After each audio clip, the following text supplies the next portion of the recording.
자, 그러면 이제 시황을 한번 읽어보면서 한번 쭉 보시죠. 율법의 둘째 기능은 적어도 벌을 받으리라는 공포심을 일으켜. 자, 공포심이라는 말이 나옵니다. 공포심. 일부 사람들을 억제하는 것이다. 이게 여러분, 우리 지금 법의 기능하고 비슷하잖아요. 법의 기능. 지금 우리나라의 법이라든지, 그리고 질서를 유지하는 법의 기능이 바로 이런 부분이지 않습니까? 우리가 어, 죄를 지으면, 아니, 죄까지는 좀 그렇다 하더라도, 신호를 위반하게 되면, 이게 공공의 약속인데, 신호를 위반하게 되면 범칙금을 받는다. 일종의 이런 것도 약간의 공포심인 것인데, 율법의 두 번째 기능이 바로 이런 기능이 있더라라는 겁니다. 자, 그래서 계속 봅니다. 그러나 그들은 율법에 있는 무서운 위협을 듣고 그들은이 뭐냐면 이 악인들입니다. 악인들. 그러니까 하나님과 상관없이 살아가는 어떤 이 사람들까지 다 포함되어 있는 자연인과 그러니까 악인들과 그리고 그 안에서 사는 이 하나님 택하신 백성들도 거기에 있는 거겠죠. 그러나 그들은 율법에 있는 무서운 위협을 듣고 강압을 느끼지 않으면 바르고 공정한 일에 대한 관심이 전혀 없다. 우리도 그렇잖아요. 그죠? 그들이 억제되는 것은 속마음의 감동이나 영향을 받아서가 아니라 이를테면 쓰고 있어서 굴레를 쓰고 있는 것과 같다. 자, 이걸 또 어떻게 보면은 재갈을 물린 것과 같다. 이렇게 보면 되겠죠. 일종의 일종의 재갈을 물리고 있어서 두려움을 느끼게 만들거나 아니면은 마음속에 어떤 경종을 울리게 만드는 그런 기능을 하는 것이 율법의 두 번째 기능이에요. 외면적인 활동에 손을 대지 못하며 제멋대로 즐겼을 부패한 생각을 가슴 속에만 간직하고 있기 때문이다. 자, 이런 어떤 굴레가 있으니까 이게 함부로 외적으로 나타나질 못하는 거예요. 누구나 사람을 증오하거나 쉽게 그런 말 툭툭 내뱉잖아요. 죽을래? 뭐 이런 말. 죽을래란 말이 어떻게 입으로 툭툭 나옵니까? 그러면 그 말이 정말 현실이 되면 어떻게 합니까? 우리 주변에 그냥 살지 못하고 죽을 사람이 얼마나 많겠어요. 그런 것들이 내 양심이라든지 아니면 율법의 어떤 책망과 또 억제라든지 이런 것들 때문에 어, 함부로 나타나지 못하도록 되어 있는 겁니다. 자, 계속 봅시다. 따라서 그들은 하나님 보시기에 조금 더 나아졌거나 의로워진 것이 아니다. 자, 어, 그렇게 산다고 해서 의로워진 게 아니라는 거예요. 그러니까 우리가 법 없이도 사는 사람이라고 하는 이 말이 지금 여기에 해당되는 거 아니겠습니까? 공포심이나 수치심이 방해하기 때문에 마음속에 품은 것을 감히 실행하지 못하며 날뛰는 정욕을 공공연하게 발산시키지 못할 뿐이다. 예? 그죠? 그래서 우리 안에 있는 어떤 이 악에 대한 부분들이 정말 법 없이도 살 만큼 내가 선하고 의로워서가 아니다라는 거잖아요. 그걸 말하기 위해서 사실 그 앞에 사람이 가지고 있는 본래적인 그 성품이 그, 그 악함이다. 우리 첫 사람으로부터 받은 그 성품 자체가 악함이다라고 그렇게 우리가 보지 않았습니까? 그래서 이렇게 법을 잘 지키거나 이런 것이 하나님 보시기에 이렇게 나아졌거나 의로워진 것이 아니고 공포심이 또는 수치심이 막 살고자 하는 것을 방해하기 때문에 예. 그다음에 날뛰는 정욕을 공공연하게 발산시키지 못하게 하기 때문에 자 더구나 그들은 여전히 하나님을 두려워하며 순종하겠다는 마음 자세가 되어 있지 않다. 여기 보시면 마음 자세는 결국 뭘 의미하겠습니까? 아, 거듭남 중생 아니겠어요? 중생? 그죠? 참으로 자기를 억제할수록 정열의 불길은 더욱 강하게 타오르게 되며 마음속이 뜨겁게 끓어올라 무서운 율법만 방해하지 않는다면 곧 무엇이든지 하며 어디서든지 폭발할 자세다. 그뿐 아니라 그들은 율법 자체를 극히 미워하며, 자, 여기 보세요. 이 표현이 입법자이신 하나님을 저주해서 될 수만 있으면 반드시 하나님을 없애려고 할 것이다. 예. 이게 싫은 거죠. 사실 이게 나를 감시하고 또 나를 이렇게 억누르게 만드는 이런 게 싫은 겁니다. 그래서 사람들 마음에는 어떤 게 있다고요? 하나님을 없애고자 하는 마음이 있다고. 그래서 하나님이 바른 일을 하라고 그들에게 명령하실 때나 하나님의 존엄성을 멸시하는 자들에게 벌을 내리실 때에 그들은 그 하나님을 용인할 수 없기 때문이다. 아직 중생하지 않은 사람들은 자기가 율법을 지키는 쪽으로, 자, 이 중요한 문장이요. 자, 지금 이걸 듣고 있고 이걸 공부하고 있는 여러분들 가운데에도 여러분 끊임없이 확인하십시오. 나는 거듭난 사람이 맞는가라고. 이 부분에 대해서 나는 당연히 거듭난 사람이라고 막연하게 확신을 갖고 있는 사람들이 굉장히 많은데 이거 질문하시라고요. 아직 중생하지 않은 사람들은 자기가 율법을 지키는 쪽으로 기꺼이 끌려가는 것이 아니라 싫어서 반대를 해보지만 하도 무서워서 억지로 복종한다는 것을 느낀다. 하도 무서워서. 하도 무서워서. 자, 그러니까 이걸 반대로 말하면 뭡니까? 자, 보세요. 중생하지 않은 사람들은 자기가 율법을 지키는 쪽으로 기꺼이 끌려간다. 그럽니다. 중생하지 않은 사람은. 이제 아니지, 중생한 사람. 중생한 사람의 특징이 여기 반대급부로 나오잖아요. 그죠? 율법을 지키는 쪽. 어떻게요? 기꺼이 지킴. 자, 여기 지금 이 문장에 참 어마어마한 힌트가 담겨 있습니다. 율법을 지키는 쪽으로 기꺼이 끌려가는 것이 중생한 사람들의 특징이다. 자, 그러면 시편 1편 1절 말씀을 여러분 마음에 떠올려 보세요. 복 있는 사람은 블라블라 그 율법을 즐거워하여 율법을 주야로 묵상하는도다. 율법을 즐거워한다 그러잖아요. 그러니까 율법을 기꺼이 지킴. 하나님께서 말씀하신 것을 말씀을 지키기 위해서 내가 기울어진다. 이렇게 지키는 쪽으로 기꺼이 끌려간다. 그러니까 완벽하게 내가 지켜간다라는 그런 개념도 물론 귀한 일이지만 내가 하나님의 말씀을 내가 탁 떠올릴 때에 하나님께서 말씀하신 것이 무엇입니까? 그럼 기본적으로 십계명이 있잖아요. 도덕법이라 불리는 거. 어, 이 다른 신들을 내 앞에 두지 말아라. 나밖에 없다. 하나님 이외에 다른 신을 두지 말아라. 그다음에 우상을 새기지 말아라. 하나님의 이름을 망령되게 부르지 말아라. 이런 모든 이 계명들이 의미하는 바를 내가 정말 잘 알고 또 지킬 때에 그것이 어떻게 돼야 된다고요? 기꺼이 지킴이 되어야 돼요. 기꺼이 지킴. 억지, 억지로 지킴이 아니라.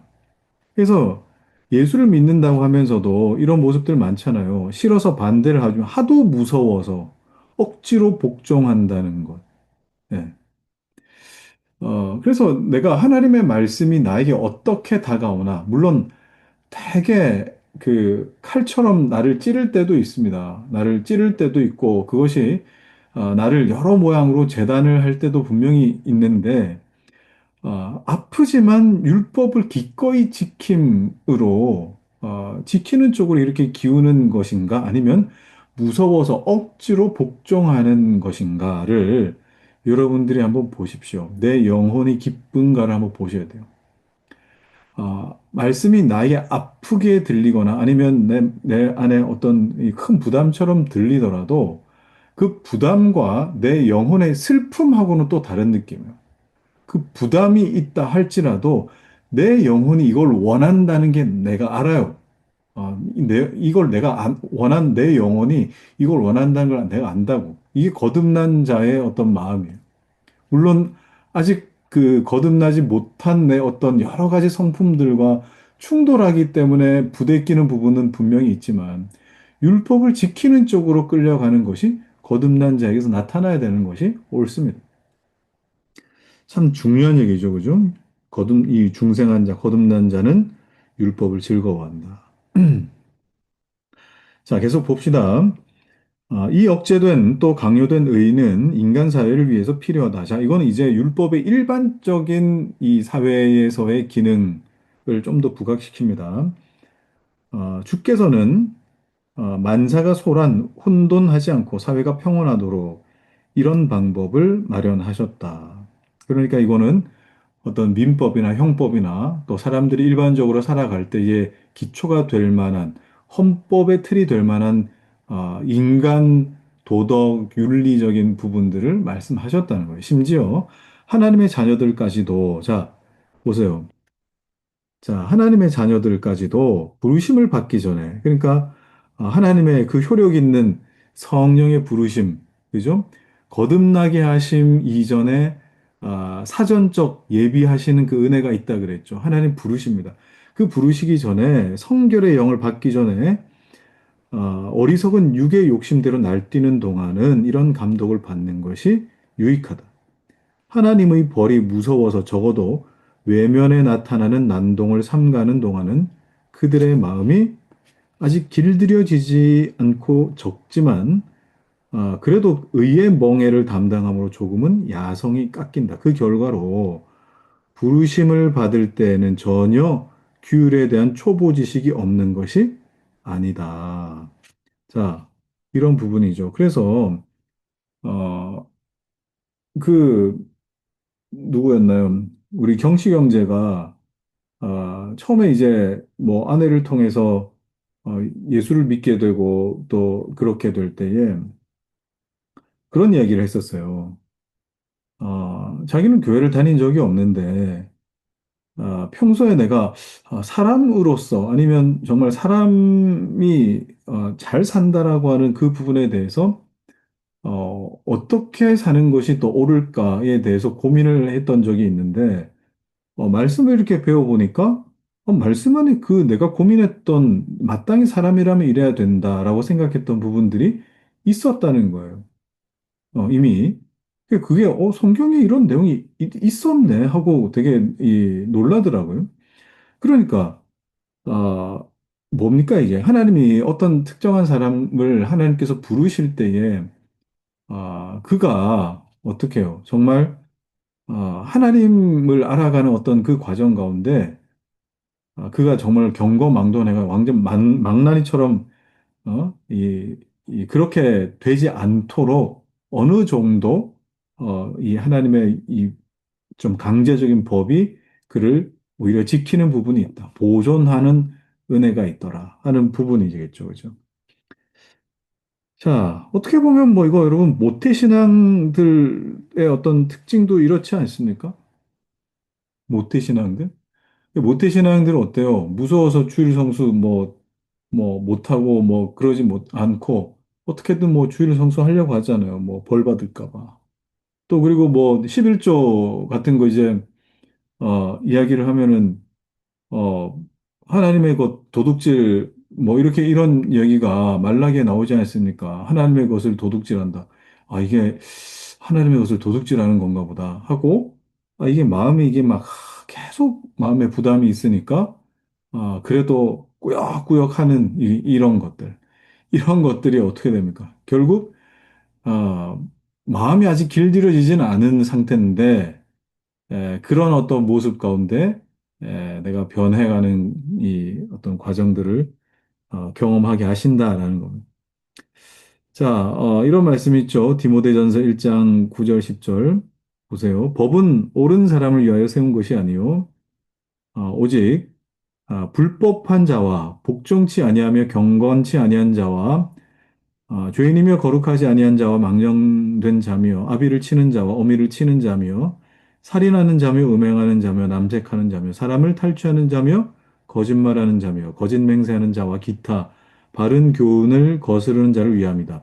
자, 지금 이거는 뭐 약간 의역이 된 부분인데 여기서 사도는 율법은 육의 미친 듯한 정욕 미친 듯한 정욕. 이건 그냥 여러분 이 정욕을 뭐라고 그랬습니까? 이건 어, 이 세속에 대한 욕심, 세속욕, 뭐 이런 이 의미라고 그랬죠. 그 육체를 입고 있는 동안에 이게 막 끊임없이 올라오는 거예요. 자, 버려두면 한정없이 뻗어나가는 이 정욕을 억제하는 굴레와 같다고 가르치신다라는 겁니다. 자, 그러면 이 11항은 뭐냐면, 첫째, 둘째, 첫째 기능, 둘째 기능, 요약입니다. 정리를 한번 하고 이제 그 다음 넘어가요. 갈라디아 3장 24절을 인용하면서 율법이 몽학선생이 된다. 자, 율법이 두 가지 기능에 다 적용할 수 있는데, 그리스도에게로 인도하는 사람들은 두 종류가 있다. 이건 그냥 세상 사람들이 아니라 그리스도에게로 인도하는 사람들입니다. 그럼 이 사람들을 어떻게 인도하시느냐? 처음 종류에 대해서는 이미 말했는데, 이 사람들은 자기 덕이 있고 의롭다고 믿기 때문에, 자, 자기는 괜찮다고 생각하는 사람들. 그죠? 먼저 자기를 비우지 않는 한 그리스도를 받아들이기에 부적당하다. 자, 그래서, 그리스도께 인도하는 사람들 중에 이 사람들을 어떻게 하십니까? 밑에 나오죠. 율법은 그들이 자기의 불행을 깨닫게 해서 그 교만을 꺾고 겸손하게 만들어 지금까지 자기에게 없는 줄 몰랐던 것을 구하게 되도록 그의 마음을 준비한다. 어, 그 마음을 흔들어 버리시는 거죠. 공허하게 하시고, 혼돈하게 하시고, 깨뜨리시고, 또 책망하시고. 자, 그래서 뭐 하신다고요? 준비한다. 그래서 이 성령께서 내 안에 거룩한 혼돈을 주시거나 또 내 안에 정말 칼질을 내시거나 아니면은 정말 이 정으로 내 이 딱딱한 것을 쪼개어 버리실 때에 그 뭐 하는 거라고요? 준비하시는 거라고. 준비하시는. 자, 여기 보십시오. 여기 자기는 덕이 있고 의롭다고 믿는 것. 이게 어, 참 많은 사람들이 이런 부분이 있죠. 그죠? 그래서 자기는 예수 믿을 때 그냥 편안하게 그냥 뭐 좋은 말씀 듣다가 뭐 그냥 그렇게 천국 가는 줄 아는데 절대 그렇지 않습니다. 자, 둘째 종류의 인간들은 뭐가 필요하다고요? 굴레가 필요하다. 이건 뭡니까? 이건 비참함을 깨닫는 거예요. 비참함 깨달음. 이게 우리 첫 번째, 율법의 첫 번째 기능이 이 부분이었잖아요. 자, 두 번째 뭐였습니까? 두 번째는 이 일종의 굴레, 재갈을 물리는 것. 그들이 육의 정욕이 날뛰는 대로 포기하여 의를 전혀 추구하지 않게 되는 것을 굴레로 억제하는 것이다. 사람이 진짜 끝까지 가면은 잘 돌아오지 못합니다. 그래서 하나님은 하나님의 법에 거기까지 가지 않도록 뭐 하시는 거예요? 이 굴레, 코 딱 뚫어가지고 그 거기 길이만큼만 딱 가게 하고 더 이상 가지 못하게 하는 억제하는 기능. 이거 뭐예요? 보존하시는 거라 그랬죠? 보존. 이거는 위에 첫 번째는 준비였고, 이거는 이거 보십시오. 여기 보존이라는 말이 나오잖아요. 보존이라고요, 보존. 하나님의 영이 아직 지배하지 않는 곳에서는 정욕이 몹시 끌어올라 영혼을 결박하고 하나님을 잊어버리며 멸시하는 상태에 떨어뜨릴 염려가 있기 때문이다. 여러분, 그, 누굽니까? 그 흑인 배우가 나오는 그 좀비 영화, 그 뭐, 월드워지, 그 윌 스미스 나오는 거. 그럼 보셨어요? 거기는 특이하게, 마지막 인류가 뭐 좀비로 이 됐다가, 어떻게 이제 그 무슨 혈청 같은 거를 구해가지고 이제 맞으니까, 그런 사람들이 이제 이 인간이 될 수 있다는 뭐 그런 어떤 메시지를 담고 있는 건데, 거기 보면은 정말 이런 모습이 나와요. 인간이 되기 전에, 이런 거, 어, 정욕이 몹시 끌어올라 영혼을 결박하고, 그러니까 뭐 내 어떤 의지와 교육과 뭐 어떤 내 지난날의 삶과는 상관없이 내 속에서 막 사람을 해하고 싶고 막 그런 것들이 본능적으로 끌어오르는데, 뭐, 이런 모습 아니겠습니까? 예. 그래서 하나님께서 자기 나라를 상속시키시기로 정하신 사람들을 즉시 중생시키지 않는 때에는, 자, 하나님이 택하셨지만, 하나님의 때가 아닌, 거듭남의 어떤 그 때를 바라보고 있는 자들이 있을 거 아닙니까? 그러면 그들에게 찾아오실 때까지 뭐 한다고요? 공포심과 율법의 행위를 통해 그들을 안전하게 보존하신다. 참 어떻게 보면 이게 굉장한 은혜입니다. 어, 물론 굉장히 율법적으로 신앙생활하고 무서워서 신앙생활하고 벌 받을까 봐 이렇게 하는 것도 좀 안타까운 부분이긴 하지만 그렇게 하나님께서 붙드시다가 더 나가지 못하도록 붙드시다가 하나님께서 정한 때에 하나님 불러 은혜를 주시는 거. 근데 모태신앙 안에 참 이런 부분들이 제가 많아요. 그렇게 보면은. 이것은 하나님의 자녀들이 가져야 할 순결한 두려움이 아니라 그들의 능력에 따라 진정한 경건을 가르치는데 유익한 공포심이다.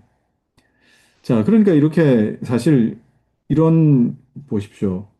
어, 그 정욕이 날뛰는 대로 포기한 어떤 상태를 저는 뭐로 보냐면 게으름으로 봐요. 게으름이에요. 그러니까 하나님 앞에 뭐 하나님을 알아가고 싶은 마음도 없고 그냥 전적으로 다 그냥 내려놓고, 그죠? 예전에는 한때는 이 내가 뭐 하나님도 믿고 알고 뭐 주일날 안 나가면은 벌 받을 것 같고 막 이제 그렇게 하다가 점점 사람이 어떻게 됩니까? 게을러지죠. 게을러져요. 하나님 말씀 뭐 당장 안 지켜도 당장 벌을 안 받네? 이걸 반복적으로 경험하면서 사람이 어떻게 된다고? 게을러진다. 그 게으름으로 빠지지 않도록 하나님이 끊임없이 율법 가운데에 계속 막 말씀하시죠. 너 그러다 큰일 나. 큰일 나. 막 그렇게 말씀하시는 거. 이게 율법의 보존적 기능입니다. 보존적 기능. 자, 그리고 세 번째, 이제, 에, 이 기능이죠. 세 번째 기능. 세 번째 기능을 한번 봅시다. 이게 사실 어떻게 보면 제일 중요한 기능이에요. 그게 뭐냐? 결국 그리스도를 향하게 한다라는 거. 이거는 이제 신자들에게만 발견되는 은혜이죠. 신자들에게만 발견. 율법의 본래 목적에 더욱 가까운 것이다. 본래 목적이 아닌 경우는 이제 첫 번째, 두 번째 안에는 하나님 백성이 아닌 경우도 안에 들어 있으니까 이 용도는 하나님의 영이 이미 그 영혼 속에 사시며 주관하시는 그 신자들 사이에서 발견된다. 자, 그러니까 이거는 이제 거듭난 자, 아, 그죠? 이제 중생을 경험한 자. 자, 그들의 마음속에는 하나님의 손가락의 율법이 기록되고 새겨져 있지만, 자, 참 귀한 말입니다. 다시 말하면 그들은 하나님의 영의 감동과 격려로 하나님께 복종하겠다는 열심이 있지만, 역시 두 가지 방면에서 율법의 혜택을 입는다. 자, 거듭난 자는 어떤 상태라고요? 그들의 마음속에는 하나님의 손가락으로 율법이 기록되고 새겨져 있다. 그래서 이 말씀에 그 말씀이 내 마음에 새겨진 자. 그래서 어, 이게 내 뭐 그냥 외형적으로 율법을 그냥 막 지키려고 하는 거. 그죠? 이게 어떻게 보면 십계명이라든지 외형적인 이거 뭐였습니까? 십계명이라든지 아니면은 저기 뭐야 이 할례 눈에 보이는 하나님의 언약의 표징이라 그랬잖아요. 근데 이런 것이 아니라 마음의 할례를 받아서 하나님의 말씀이 내 마음에 기록되어져서 하나님을 사랑할 수 있게 된 자를 의미합니다. 아, 근데 이 하나님께 복종하겠다는 열심은 있어요. 마음이 그렇게 됐으니까. 자, 그런데 두 가지 방면에서 율법이 필요하다. 그렇다고 율법이 필요 없는 게 아니라. 자, 첫 번째. 그들이 악무하는 주의 뜻이 무언가를 매일 더욱 철저히 배우며 확고하게 이해하는데 율법은 가장 훌륭한 도구가 된다. 마치 주인의 마음에 들겠다는 성의와 준비가 있는 하인이 자, 이미 이거는 뭡니까? 마음의 준비가 그렇게 세팅이 돼 있는 하인이 자, 그럼 이건 어디 영역이에요? 이거는 심정, 그죠? 우리의 마음이 그렇게 준비가 돼 있는 하인이 주인의 습관을 따르며 거기에 순응하기 위해서 그 습관을 자세히 연구하며 주인이 어떤 분이신지 알아야 주인을 기쁘시게 할 수 있다라고 하는 그 생각이니까. 아, 자, 여러분, 선생님이 칭찬 한번 해줘 보십시오. 선생님 좋아하는 게 뭔지 더, 더 하려고 그러죠. 그런 마음인 거예요. 자, 그래서 자세히 연구하며 관찰해야 하는 것과 같다. 자, 그럼 이건 뭐예요? 여러분, 이건 지식이에요. 하나님을 사랑하는데 하나님을 알려고 하지 않는다. 이거는 가짜예요. 가짜라고요. 그러니까 하나님을 사랑하는 하나님을 더 섬기겠다는 마음이 있는데 하나님을 알려고 하지 않는다. 그냥 내 방식대로 알려고 한다. 그거는 가짜라고. 그거는 진짜 하나님 사랑하는 게 아닙니다. 또 이 필요성은 아무도 피할 수 없다. 이거는 뭐라고요? 이건 누구나 다 그럴 수밖에 없다. 내 마음이 준비된 사람은 지식이 있어야 된다. 말이 지식이지 더 알고 싶어진다라는. 율법을 매일 공부하여도 하나님의 뜻을 더욱 순수하게 아는 일에서 새로운 전진이 없으리만큼 지혜가 많은 사람은 지금까지 없었다. 예. 그럼 율법 다 안다고 하나님 다 아느냐? 그렇다는 뜻은 아닙니다. 율법을 늘 공부하고 또 가까이 해도 하나님을 알아갈 수 있는 부분들에 대해서 여전히 부족함을 느끼기 때문에 그렇기 때문에 우리는 항상 하나님 이 말씀을 내 안에 알려고 애를 써야 된다. 자, 두 번째, 신자들에게 나타나는 어떤 이 율법의 필요성, 또 우리는 배울 뿐만 아니라 권면을 받을 필요가 있으므로, 자, 권면이 필요하대요. 그냥 아는 것으로 끝나지 않고, 너 그러면 안 되잖아 하고, 권면받고, 때로는 이 권면이 나에게는 책망이 되기도 하고, 또는 이 권면이 나에게 위로가 되기도 하는 부분이에요. 같은 말씀을 여러분이 들어도 누군가에게는 위로가 되기도 하고, 같은 말씀이 누군가에게는 책망의 권면이 되기도 해서 그렇게 느껴질 수 있는 겁니다. 하나님의 종이 율법에서 받는 혜택은 이 방면에도 있는데, 즉 율법에 대해서 자주 묵상함으로 복종하겠다는 열성을 얻으며 복종하는 힘을 얻으며 범죄의 미끄러운 길에 들지 않게 된다.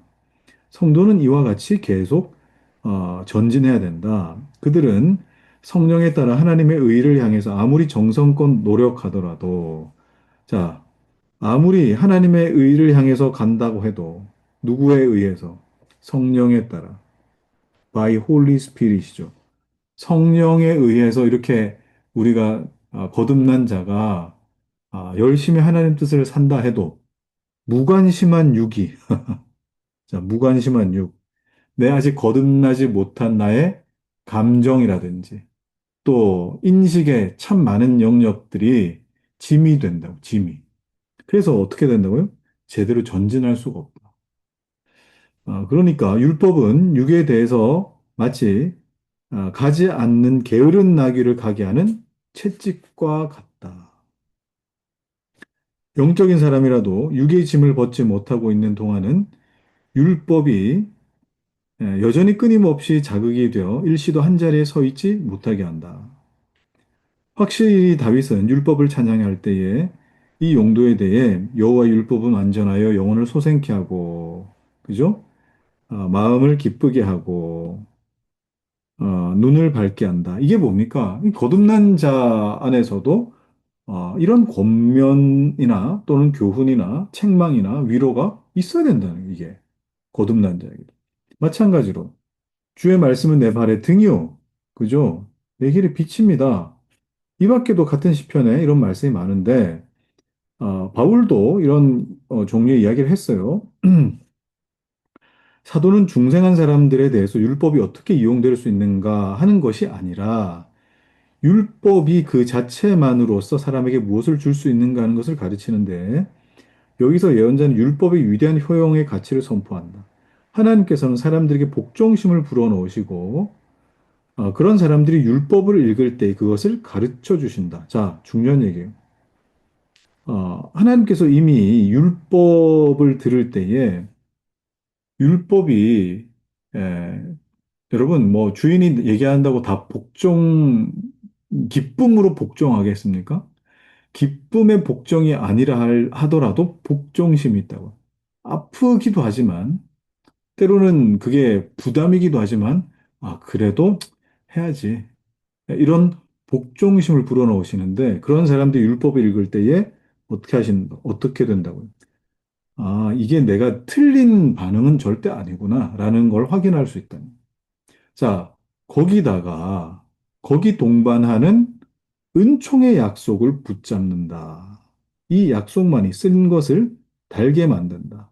자, 율법을 우리가 붙들고 살아갈 때에 뭘 약속하셨다고요? 은총의 약속. 은총의 약속. 하나님께서 때로는 은혜를 주신다. 또는 뭐 지혜를 주신다. 또는 뭐, 네가 잘 되고, 뭐 이런 말씀들이 있잖아요. 이게 다 뭡니까? 하나님의 말씀대로 사는 것이 틀리지 않았다라는 것을 우리가 어떤 차원에서? 이거는, 격려의 차원에서. 그죠? 격려의 차원에서 우리를 경험시키게 하신다.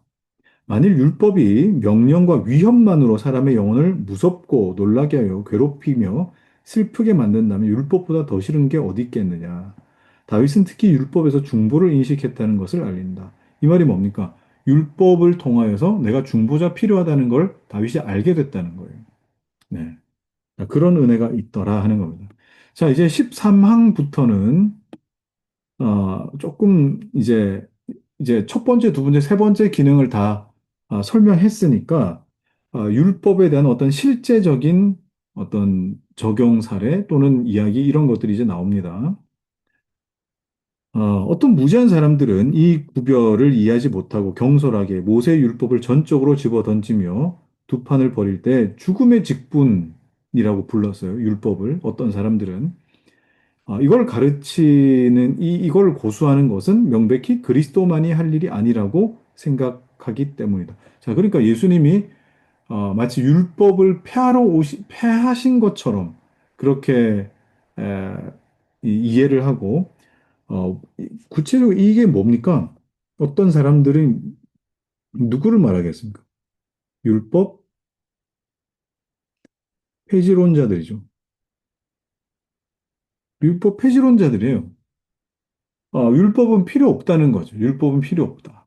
자, 그래서 그 밑에 그 주석을 보면은 그리스도인은 구약 율법의 어느 부분도 지킬 의무가 없다고 해서 반율법 논쟁을 일으킨 때가 있었다. 이렇게 나오는데, 아, 여러분, 오늘날까지 이어지는 이런 부분이 뭐가 있습니까? 대표적으로 11조, 11조. 자, 여러분, 그 구약 율법에는 10의 1에 대한 부분이 분명히 있습니다. 이게 뭐 토지 소산의 10의 1이라고 하든지 아니면 뭐 10의 1에 대한 어떤 그것을 하나님께 드려서 하라고 하는 그런 부분이 있고 그다음에 어, 처음 난 것은 내 것이라 처음 것은 내 것이라 하는 그런 부분도 분명히 있어요. 그런 부분도 있는데 이게 이제 신약으로 오게 되면서 11조는 신약이 없다라고 이야기하는 그런 이 신학자들이 있고, 그리고 또 그렇게 말하는 목사님들도 있죠. 근데 저는 여러분 이 11조 페이지는 전적으로 종교 퍼퓰리즘이라고 저는 분명하게 주장을 합니다. 그렇게 말하는 이 가르치는 사람들을 세상 사람들이 아니지. 예수 믿는 사람은 더 좋아하겠죠. 11조는 구약의 어떤 부분들이니까 폐지시켜야 된다라고. 자, 그런데 예수님 뭐라고 말씀하셨느냐? 예수님은 이것도 하며 저것도 지켜야 된다라고 그렇게 말씀하셨어요. 그러니까 이 11조라고 하는 것이 어떤 산술적 어떤 개념이라기보다는 뭡니까? 이제 율법이 가지고 있는 11조라고 하는 어떤 이 안에 갖고 있는 우리 뭐를 우리가 중요하게 여기는 거예요? 고백을 중요하게 여기는 거거든요. 아, 그러면 나에게는 고백만 있으면 됐지 어떤 11조라고 하는 형태는 없어도 된다. 아, 라고 그렇게 이야기를 하는 사람들이 있는데 예수님 뭐라고 하셨어요? 네 마음이 있는 곳에 아니 물질이 있는 곳에 마음이 있느니라. 이렇게 주님 말씀을 하셨다 이 말이죠. 자, 그러면 여러분 이게 예수님 뭘 가르치시겠습니까? 율법에 대해서 우리가 분명한 의식법 같은 거, 그러니까 뭐 제사에 관련된 뭐 짐승 죽이고 뭐 이런 부분들은 그리스도를 그리스도와 대치될 수 있는 그런 부분들은 다 어때요? 그 의식들은 다 빼고 그 의식들은 빼고 어, 이 그리스도만 남게 하면 되는 것이죠. 그런데 율법 안에 포함되어 있는 어떤 그 정신, 그리고 또 교훈, 그리고 또 어떤 고백, 이런 것들도 다 마치 버려야 되는 것처럼 그렇게 가르치는 것은 엄연히 잘못된 것이다. 여러분 그렇게 생각하셔야 됩니다. 계속 한번 읽어봅시다. 율법은 죄인들 사이에서는 죽음을 만들어내지만 성도들 사이에서는 더 좋고 훌륭한 이용법이 있다. 성도들은 충분히 율법을 풍성하게 쓸 수 있는 은혜가 된다. 자, 신명기 32장 보세요. 내가 오늘날 너에게 증거한 모든 말을, 이게 율법이죠. 너희 마음에 두고 너희 자녀에게 명하여 이 율법과 모든 말씀을 지켜 행하게 하라. 이는 너에게 허사가 아니라, 허사가 아니라 생명이니. 자, 그러면 여러분, 율법이라고 하는 그 말 자체를 오늘날 기독교인들은 뭐 어떻게 하면 뭐 이거 되게 율법적이다. 율법주의. 율법적이다. 율법주의. 이렇게 이야기를 하는데 자, 율법적이다. 율법주의는 여러분 뭡니까? 이거는 구원과 관련된 용어예요. 구원론이라고. 그러니까 이걸 해서 내가 구원을 얻으려고 하면 이건 율법적이다. 율법주의가 되지만 내가 하나님 앞에 무언가를 내가 이 하나님 말씀하시는 것을 지키고 그걸 반복하는 행위 이것이 나의 반복된 고백이라고 한다면 그건 율법적이라고 부르면 안 됩니다. 뭐 율법주의라고 불러도 안 됩니다. 아까 우리가 뭐라고 불렀어요? 하나님의 말씀이 우리 마음에 새겨져서 그것을 즐거워할 수 있는 상태에 대해서 우리가 고민해야 되는데 이걸 자꾸 율법적이다라고 그렇게 말하는 부분들에 대해서 우리가 좀 생각해 봐야 돼요. 네, 계속 봅시다. 율법이 요구하는 엄격한 도덕적 순결은 우리가 이 육체의 감옥에 갇혀 있는 동안에는 도저히 도달할 수 없다는 이 한 가지 이유만으로도 율법을 무서워해 도망하거나 그 교훈을 피해서는 안 된다. 율법은 지금 우리에 대해 법의 법의 요구 조건을 지키지 않으면 만족시키지 않는 엄격한 사법관이 아니다. 자, 지금 이게 무슨 말입니까? 그러니까 곧, 아, 성령 안에 거듭난 자가 법의 조건을 지키지 않으면 구원 못 받는다. 지금 이 얘기하는 이게 뭐라고요? 이게 율법주의라 그랬잖아요. 율법이 요구하는 건 지금 그게 아니라고요. 구원의 여부에 대한 얘기가 아니에요. 적어도 하나님 백성들에게는. 율법이 우리에게 충고하는 그 완전성은 우리가 도달하려고 일평생 애써야 하는 목적인 것이다.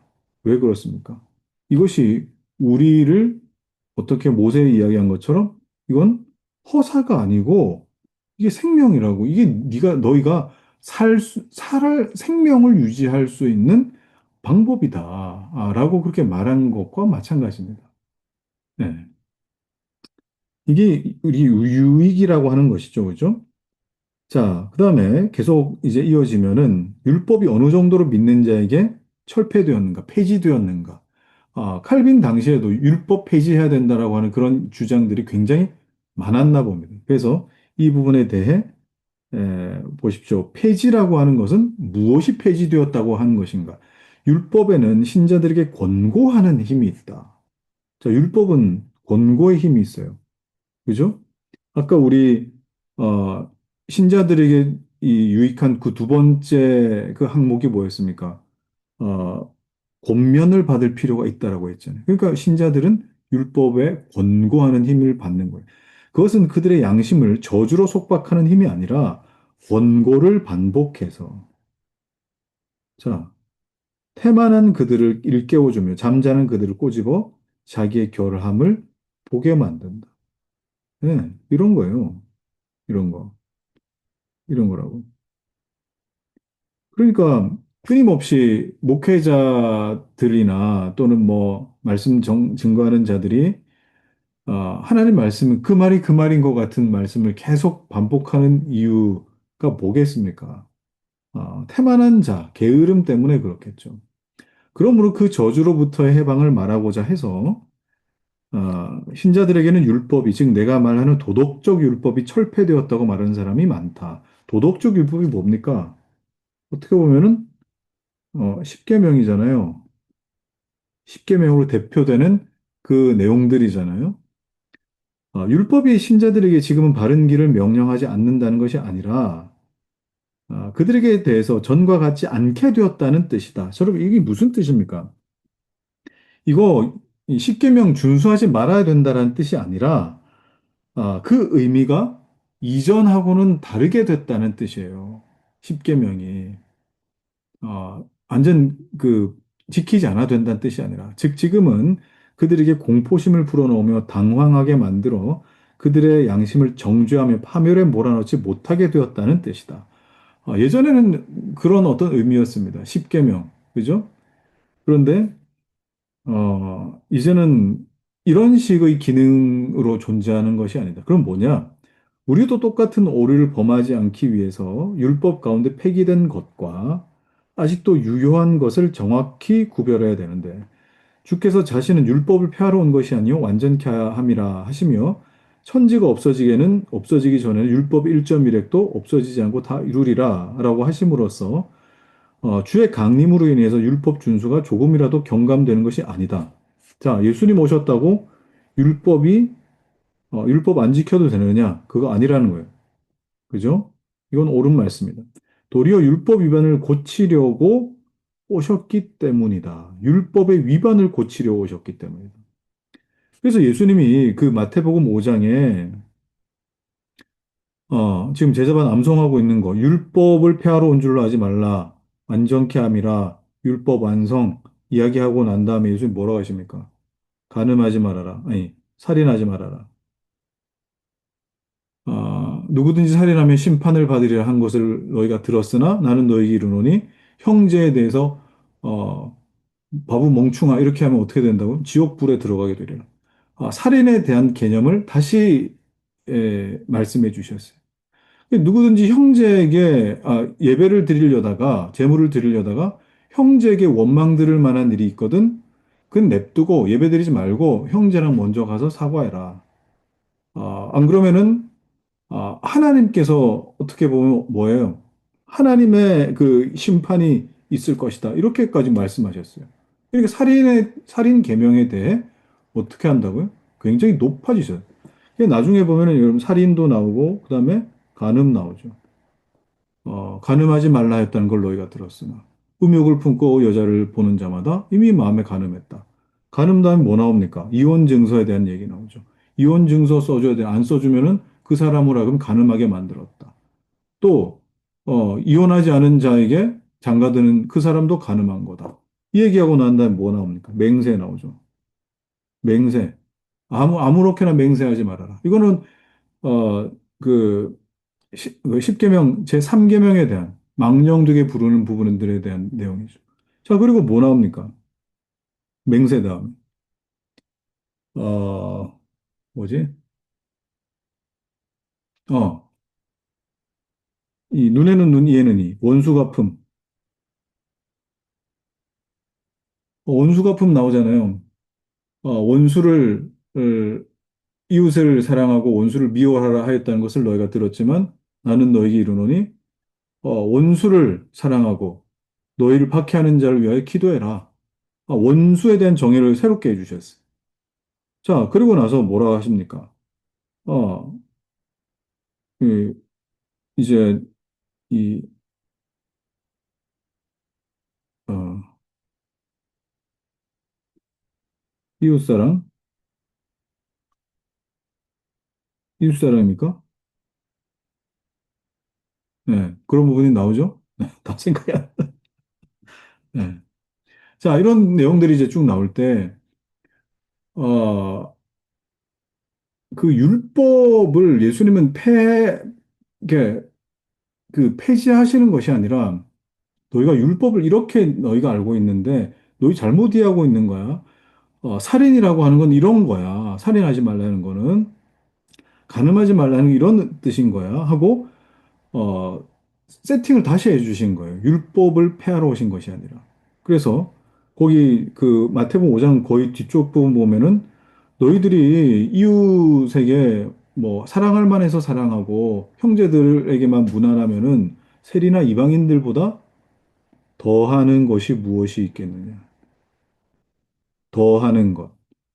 자, 예수님께서 말씀하시는 것은 이 세상에 어떤 정해놓은 그 율법보다 어떻게 보면은 뭐 하는 거라고요? 더하는 것, 더하는 것. 예, 더하는 거예요.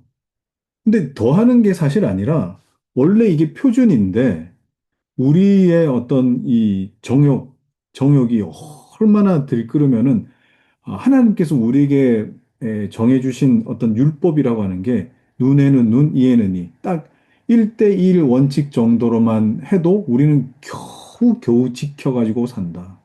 이게 뭡니까? 성령으로 거듭나지 않은 사람들이 지킬 수 있는 마지노선이다. 이게.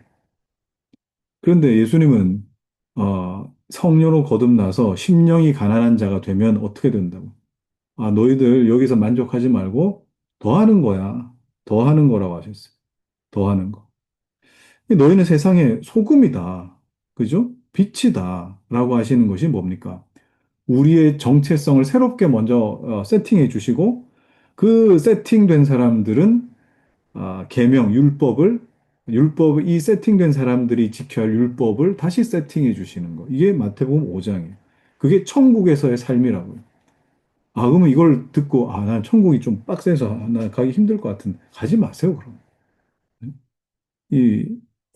그게 힘들면은 못 가지. 근데 뭡니까? 거듭난 자 안에 이것이 가능해지도록 하시는 은혜가 있더라. 그래서 율법은 버릴 것이 아니라, 아, 이 즐거움으로 지키는 것이어야 된다.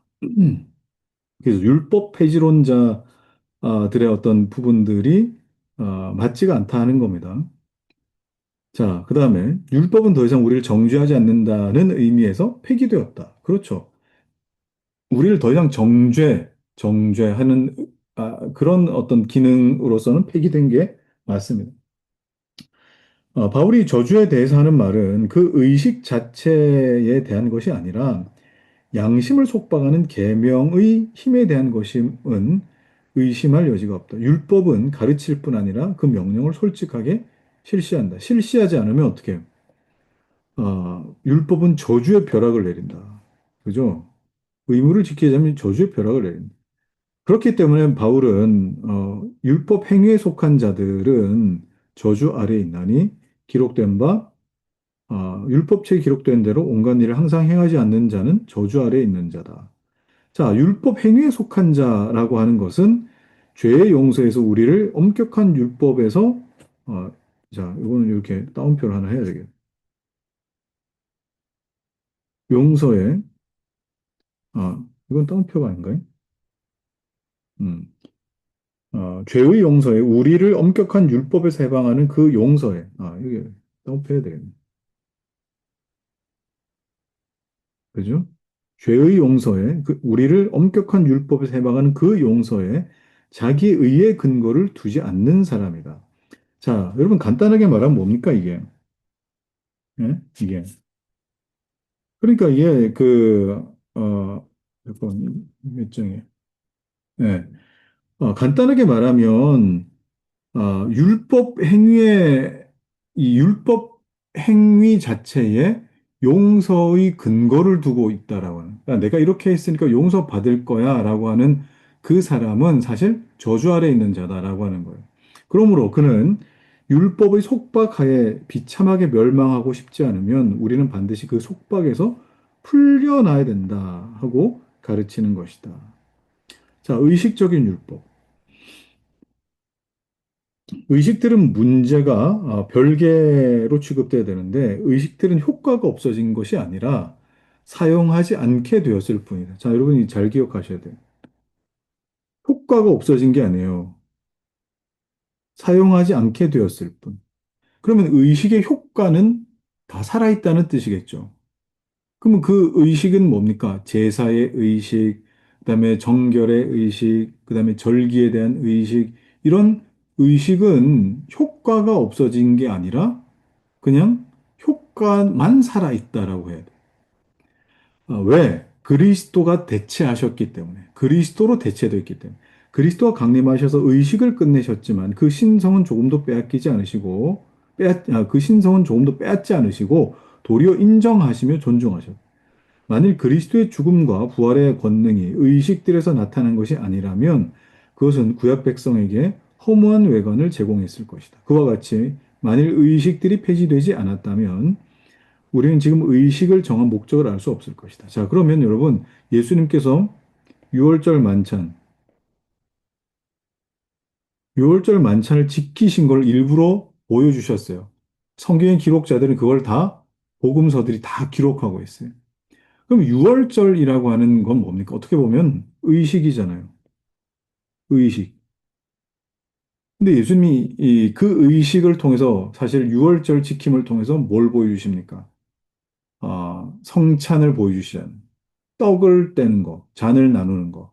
그래서 6월절을 지키시는 그 자리에서 너희는 이것을 행하여 나를 기념하라. 라고 그렇게 하실 때에 곧 뭡니까? 6월절이 곧 뭐라고요? 나다. 라는 그런 의미거든요. 6월절이 곧 나다. 자, 그러면 따라서 바울은 의식 준수가, 그죠? 의식 준수가 쓸데없을 뿐 아니라 유해하다는 걸 증명하기 위해서 의식은 그림자요, 본체는 우리를 위해 그리스도 안에 있다라고 골로새 2장 17절. 그래서 골로새서는 어떤 부분에 대해서 지적하고 있어요.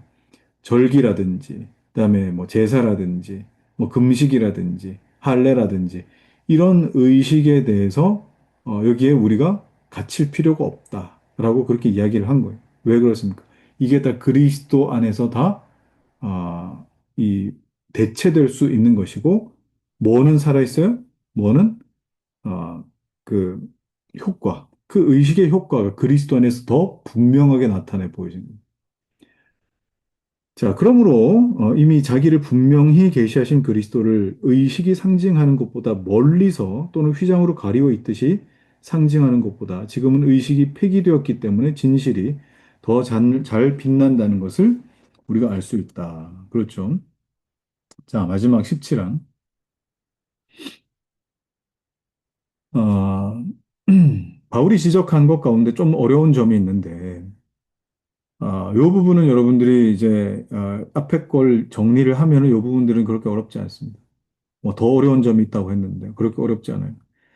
또 너희의 범죄와 육체 무할례로 죽었던 너희를 하나님이 그와 함께 살리시고 우리에게 모든 죄를 사하시고 우리를 거스리고 우리를 대적하는 의문에 쓴 증서를 도말하시고 제하여 버리사 십자가에 못 박으시고 자 이렇게 말씀을 했는데 이 발언은 율법의 철폐를 확대해서 율법의 규정이 이제 우리와는 아무 관계도 없다는 정도까지 가는 것처럼 보인다. 그죠? 에, 이 말을 도덕적 율법에 관한 것이라고 간단히 생각하는 사람들은 이게 도덕적으로 십계명이요. 십계명의 교훈보다 그 용서 없는 엄격성을 폐지한 것이라고 해석하지만 그 생각은 잘못이다. 아, 자, 십계명 폐지하면 안 되는 거예요. 어, 교훈, 그 의미, 그런 것이 분명히 살아 있는데 그 뒤에 보면 이런 말이 중요한 말이 나옵니다. 바울은 에베소 신자들을 향해서 그들이 이스라엘과 같은 백성으로 선택되었다는 것을 다짐하려고. 그러니까 에베소 신자들은 이방인이니까요. 과거에 그들을 가로막던 장애물, 그러니까 할례에 대한 어떤 부분들 같은 겁니다. 아, 그 의식들이죠. 그죠? 그 장애물 의식들이. 유대인들을 주합해서 성별한 결례 또는 뭐 제사, 이것이 유대인과 이방인을 분리했던 것이니. 그럼 골로새에 있는 것은 뭡니까? 거기서 문제는 모세에 있는 규례들, 거짓 사도들은 그리스도 신자 그 규례로 몰아가려고 했다. 그러니까 뭐 절기 지키고 그다음에 뭐 할례하고 뭐 이런 것들을 자꾸 신자에 대한 정의로 막 몰아가려고 했다. 의식들에 관해서 순수화해야 된다는 전만을 생각한다면 그 의식들을 우리를 대적하는 증서라고 부르는 것은 무슨 의미가 있는가? 그뿐 아니라 무슨 까닭에 우리를 구속하는 그 증서가 도말되었다는 사실에 전적으로 의존시키는가? 그러므로 문제 자체가 우리에게 더 내면적인 것으로 인정되기를 요구합니다. 자, 이 부분이에요. 문제는 뭐라고요? 문제는 의식이 아니라 내면의 요구라고요. 내면의 요구. 내면에 있는 것에 대한 요구. 자, 어거스틴이 이런 얘기를 했어요. 곧 유대인들의 의식에는 죄에 대한 속죄보다 죄에 대한 고백이 있었다는 거. 자, 이 중요한 얘기입니다. 죄에 대한 속죄보다 죄에 대한 고백이 있었다는 거. 자, 이게 무슨 말입니까? 그러니까 의식을, 뭐, 제사라든지 이런 걸 이제 하지 않습니까? 뭐, 할례라든지.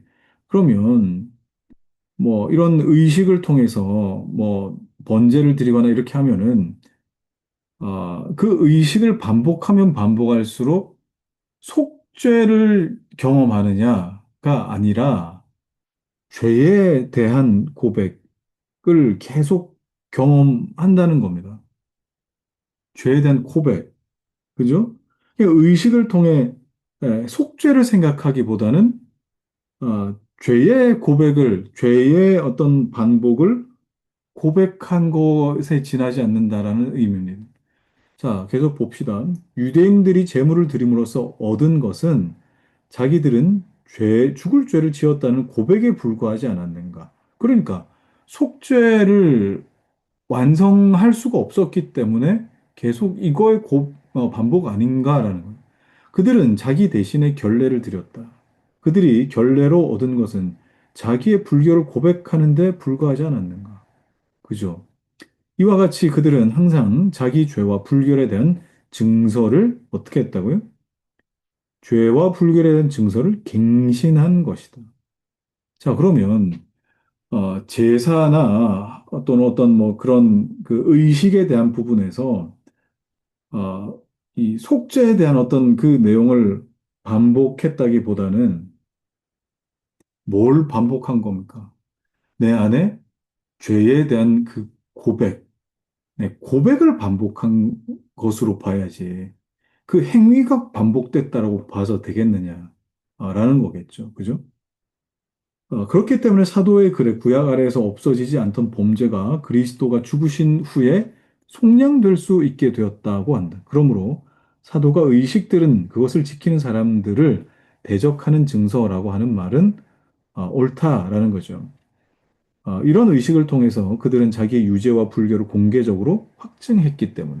그러니까 의식 자체가 뭐예요? 의식 자체가 내가 죄가 있습니다. 사실 유대인들 사이에 나는 죄가 있습니다를 계속 확인하는 어떤 외적인 표징이지만 어떤 사람들은 뭡니까? 그 의식을 행함으로 인해서 그냥 안심하고 만족해버리는 일들도 분명히 있었는데, 사실 그걸 만족하라고 주신 것이 아니라 뭐 하라고요?